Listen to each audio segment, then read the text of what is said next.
ವೇದಿಕೆ ಮೇಲೆ ಆಸೀನರಾದ ನಮ್ಮ ಪೂಜ್ಯರ ಪಾದಗಳಿಗೆ ಮಡಪಟ್ಟು ಮತ್ತು ಈ ತಾಯಿಯ ಆ್ಯಕ್ಚುಲಿ ಆ ತಾಯಿ ಬದಲು ನಾ ಹೇಳ್ಬೇಕಂದ್ರೆ ಒಂಥರ ಏನೋ ಸಂತೋಷನೂ ಅಷ್ಟಾಗ್ತೈತಿ, ದುಃಖನೂ ಅಷ್ಟಾಗ್ತೈತಿ. ನಾನು ದೇವಲ್ ಸರ್ಕಾರ ಅವರು ಇಲ್ಲ ಮಠಕ್ಕೆ ಬಂದ ಇದಕ್ಕೆ ಭದ್ರಗಿರಿಗೆ ಬಂದು ಹೋಗ್ಬೇಕಂತೇಳಿ 2 ದಿವಸ ನನಗೆ ಹೇಳಿದಾಗ ನಾನು ಇಲ್ಲಿ ಬಂದು ನೋಡಿದಾಗ ಬಂದು ಅಜ್ಜಾರಿಗೆ ಭೇಟಿ ಆದ್ನಿ. ಆ ತಾಯಿಗೆ ಭೇಟಿ ಮಾಡಿಸಿದ್ರು. ನಾನು ಆ ತಾಯಿಗೆ ಭೇಟಿ ಮಾಡಿಸಿದಾಗ ಅವರು ಸಿಲಿಕಾನ್ ತೊಗೊಂಡಾರಂದ್ರೆ ನನಗೇನು ಗೊತ್ತಿಲ್ಲ, ನನಗೆ ಅದರ ಅರ್ಥನೇ ಗೊತ್ತಿದ್ದಿಲ್ಲ. ಸುಮ್ಮನೆ ಹೇಳಬಾರ್ದು, ಸುಳ್ಳು ಹೇಳಬಾರ್ದು. ಅದಕ್ಕೆ ವಿಷಯ ಕೇಳೀನಿ. ಅವರು ನೀರ ಊಟ 54 ತಾಸು ಏನೂ ತಗೊಳಂಗಿಲ್ಲ ಅಂತ ಹೇಳಿದರು. ನಾವು ಬಂದು ಅರ್ಧ ತಾಸಾಗೈತಿ, ನೀರಡಿಗೆ ಆಗ್ತಿದ್ದು ನಾವು ನೀರು ಬೇಕಂತ ಆ ತಾಯಿನ ಭೇಟಿ ಮಾಡಿಸಿದಾಗ ಸಿದ್ದು ಕೊಂಡೂರು ಬಂದಾರು, ಆಶೀರ್ವಾದ ಮಾಡಂತ ಹೇಳಿದರು. ಆಶೀರ್ವಾದ ಮಾಡೋದ್ ಕೂಡಲೇ ಈ ಅಜ್ಜಿ ಹಂಗೆ ಆಶೀರ್ವಾದ ಮಾಡ್ತಾಳು ಅಂತ ಕಣ್ ತೆಗೆದು ನೋಡಿ, ಮ್ಯಾಲೆಲ್ಲ ರೆಡಿ ಮಾಡ್ಕೊಂಡದಿ ಅಂತ ಕೇಳಿದ್ರು. ಅಜ್ಜಾರ ಎಲ್ಲ ರೆಡಿ ಮಾಡ್ಕೊಂಡು ಕೈ ಮಾಡಿದ್ರು. ನನಗೆ ಏನು ವಿಚಿತ್ರ ಅನ್ಸಕೈತೆ ಅಂದ್ರೆ, ಈ ದೇವರೆಲ್ಲರೇ ಗುಡಿಗೆ ಹೋದಾಗ ನಾವು ದೇವ್ರು ನೋಡ್ತೀವಿ, ಏನು ಕಲ್ಲು ಮೂರ್ತಿ ನೋಡ್ತೀವಿ, ಅದರ ನಿಜವಾದ ದೇವ್ರು ನೋಡಿದ ಈ ತಾಯಿ ನೋಡಿದ. ಆ ನಂತರ 2 ಕೈಯಲ್ಲಿ ಕೆಳಗೆ ಕುಂಡ್ರಂದ ತಾಯಿ.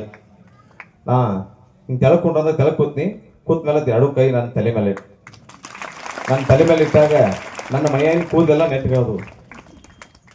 ಈ ತಾಯಿ ಒಂದು ಹನಿ ನೀರಿಲ್ಲ, ಊಟಿಲ್ಲ, ಈ ಕಡೆ ಶಕ್ತಿಯರಿ ಎಲ್ಲಿ ಬರ್ತೈತೆ ಅಂದ್ರೆ, ಯಾರಿಗಾದ್ರೂ ಏನಾದರೂ ಒಂದು ಇರಿಬ್ ಕಚ್ಚಿದ್ರೆ ದವಾಖಾನೆಗೆ ಹೋಗ್ತಾರ. ಆ ತಾಯಿ ನಾನು ಸಾಹಿತ್ಯ ಅನ್ನೋದು ಗೊತ್ತಿದ್ರು ಅಷ್ಟು ಖುಷಿಯಿಂದ ನಕ್ಕೋತ ನನ್ನ ತಲೆ ಮೇಲೆ ಕೈ ಇಟ್ಟು. ಜೈನ ಧರ್ಮದ ಬದಲ ಒಂದೆರಡು ಮಾತು ಹೇಳಕ್ ಇಷ್ಟಪಡ್ತೀನಿ.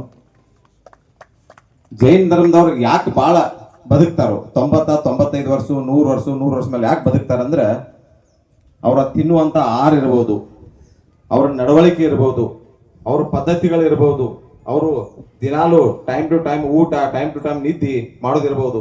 ಅದ್ರ ಸಲುವಾಗಿ ಅವ್ರ ಪದ್ಧತಿಗಳು ಭಾಳ ಒಳ್ಳೆ ಪದ್ಧತಿ ಇರೋದ್ರಿಂದನೇ ಅವ್ರು ಭಾಳ ಬದುಕ್ತಾರಂತ ನಾನು ಹೇಳಕ್ ಇಷ್ಟ ಬಯಸ್ತೀನಿ. ಮತ್ತು ಜೈನ ಧರ್ಮದವ್ರದ ಇನ್ನೂ ಸಮಾಜದವ್ರು, ಎಲ್ಲ ಸಮಾಜದವರು ಅವರ ಧರ್ಮದನ್ನ ಅಳವಡಿಸ್ಕೋಬೇಕು. ಯಾಕೆ ಅಳವಡಿಸ್ಕೋಬೇಕಂದ್ರೆ, ಈಗ ನಾವು ಹಾಸ್ಪಿಟ್ಲ್ಗೆ ಹೋಗಿ ನಾವು ಏನೇನೋ ತಿನ್ನೋ ಆಹಾರದಲ್ಲಿ ಪದ್ಧತಿ ಇರ್ಲಾರ್ದ ತಿಂದು ನಾವು ದವಾಖಾನೆಗೆ ಹೋಗ್ತೀವಿ. ಆ್ಯಕ್ಚುಲಿ ಯಾರ ಶ್ರಮ, ಇವತ್ತು ಎಕ್ಸಸೈಸ್ ಮಾಡ್ಬೋದು, ಯಾವುದೇ ಕ್ರೀಡಾಪಟು ಇರ್ಬೋದು, ಅದ 20% ಅಷ್ಟ ಮಾತ್ರ. 80% ತಿನ್ನೋ ಆಹಾರದಲ್ಲೇ ಐತಿ.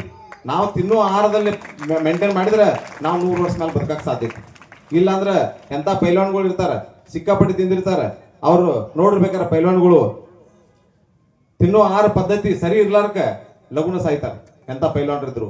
ಆದ್ರೆ ಯಾಕೆ ಇವ್ರು ಹೆಚ್ಚು ಬದುಕ್ತಾರೆ ಅನ್ನೋದು ಉದ್ದೇಶ ತಿನ್ನೋ ಆಹಾರ, ಇರುಣಿಕೆ, ಅವರ ಪದ್ಧತಿಗಳು ಎಲ್ಲರೂ ಅಳವಡಿಸ್ಕೋಬೇಕು. ಎಲ್ಲ ಸಮಾಜದವರು ಅಳವಡಿಸ್ಕೋಬೇಕು ಜೈನ ಧರ್ಮದ. ಯಾಕಂದ್ರೆ ಯಾರು ಒಳ್ಳೆ ಕೆಲಸ ಮಾಡ್ತಿರ್ತಾರಲ್ಲ, ಅವ್ರು ಒಳ್ಳೆ ಕೆಲಸ ಮಾಡೋ ಪದ್ಧತಿಗಳನ್ನ ಅಳವಡಿಸ್ಕೋಬೇಕು ಎಲ್ಲ ಜನರು. ಯಾಕಂತಂದ್ರೆ ಈ ಭದ್ರಗಿರಿಯನ್ನು ನೋಡಿದಾಗ ನನಗೆ ಇಷ್ಟೊಂದು ಹೆಸರು ಅಷ್ಟೇ ಭಾಳ ಕೇಳಿದ್ನಿ. ನಾನು ಭಾಳ ಸಲ ಬಂದಿಲ್ಲ ಇಲ್ಲಿ, ನಾನು ಓಪನ್ ಆಗಿ ಹೇಳ್ತೀನಿ. ಯಾಕಂದ್ರೆ ಸುಳ್ಳ ಬಂದಲ್ಲಿ ಅಂತ ಹೇಳ್ಬಾರ್ದು. ನಾವೊಂದು 4-5 ಸಲ ಬಂದಿರ್ಬೇಕು ಅಜ್ಜಾರ ಕಡೆ ಭೇಟಿ ಯಾಕ. ಭಾಳ ನಾ ಸಂತೋಷದಿಂದ ಬಂದನಿ. ಮತ್ತ ಇದನ್ನ ನೋಡಿದಾಗ ಈಗ ಎಲ್ಲರೂ ಇದಕ್ಕೆ ಹೋಗ್ತಾರ, ಸಿಕರ್ಜಿಗೆ ಹೋಗ್ತಾರ. ಸಿಕರ್ಜಿಗೆ ಏನು ಹೋಗುದು ಮುಂದಿನ ದಿನಮಾನದಾಗ ಭದ್ರಗಿರಿಗೆ ಬರ್ತಾರೆ ಎಲ್ಲರೂ. ಈ ದೇಶ ಭದ್ರಗಿರಿಯನ್ನು ಎಲ್ಲರೂ ನಮ್ಮ ರಾಜಕಾರಣಿಗಳಿರ್ಬೋದು, ನೀವೆಲ್ಲ ಭಕ್ತರಿರ್ಬೋದು, ಎಲ್ಲರೂ ಕೂಡ ಬೆಳೆಸಿದ್ರೆ ಆ ಸಿಕರ್ಜಿಗೆ ಹೋಗೋದು ಬಿಟ್ಟು ಇಲ್ಲೇ ಭದ್ರಗಿರಿಗೆನ ಬರ್ತಾರ ಅನ್ನುವಂತ ಮಾತನ್ನ ಹೇಳಕ್ ಇಷ್ಟ ಬಯಸ್ತೀನಿ. ಮತ್ತು ಮೊನ್ನೆ ಅಜ್ಜಾರದ ನಾನ ಹೇಳ್ಬೇಕಂದಿನಿ, ಅಜ್ಜಾರ ಹೇಳಿದ್ರು. ಅವ್ರು ಬಂಡಿಗಣ್ಣಿ ಅಪ್ಪರ ಮಠದಾಗ ಈಗ ಹೆಂಗ್ ಕೂತಿರಲ್ಲ ಹಿಂಗ ಕೂತಿದ್ರು. ನನಗೆ ಒಟ್ಟೆ ನನ್ನ ಬಾಜುಕ ಇದ್ರು, ನನಗೆ ಒಟ್ಟು ತಲೆ ಬೇರೆ ಏನೂ ಲಕ್ಷ್ಯ ಇಲ್ಲ. ಇವ್ರು ಹೆಂಗ್ ಕುಂಡಿರ್ತಾರು ಇಟ್ಟೊಂದು ಗಟ್ಟಿ. ಎಲ್ಲಾರು ನಾವು ಹಂಗ ಗೋಡಂಬಿ ತಿನ್ನೋದು, ನೀರು ಕುಡಿಯೋದು, ಹಂಗ ಎಲ್ಲ ತಿನ್ನೋರು ಎಲ್ಲಾರು ಮಾಡ್ತಿದ್ರು. ಇವ್ರು ಏನು ಹೊರಗಿದ್ರು.